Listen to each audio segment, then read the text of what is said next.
السلام علیکم یار دوستان محترم ابونچه من. امروز 18 مارس سال 2022 بهار، همین نوروز نزدیک شده، لیکن خواست خدا همین مدرسه این رو برف برساده است. همین منطقه یکمش است که برف برساده است. این جیمه بازار بودی جیمه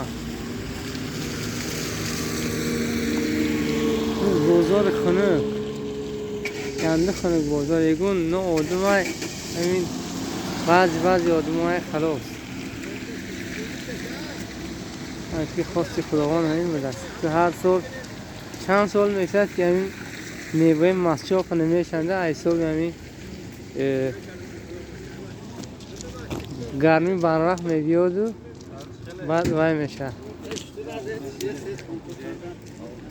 بعد گرمی ها وقتی گلو هم چی میشه کفت برف و بارون میشه.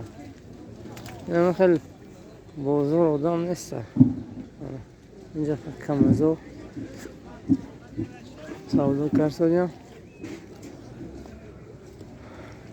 هوا خنک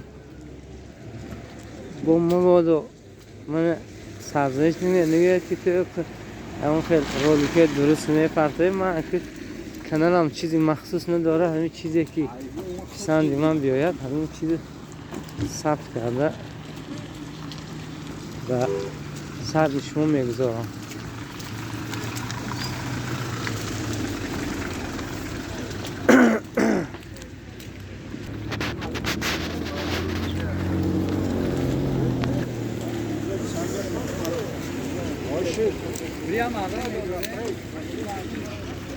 Peşi bozu.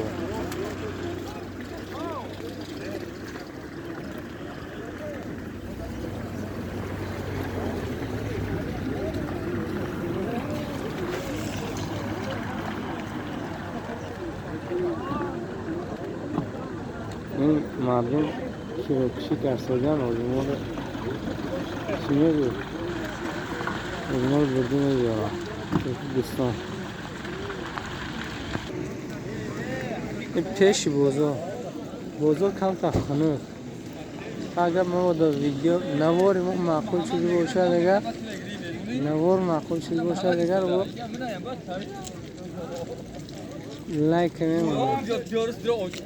ما آدم گرم.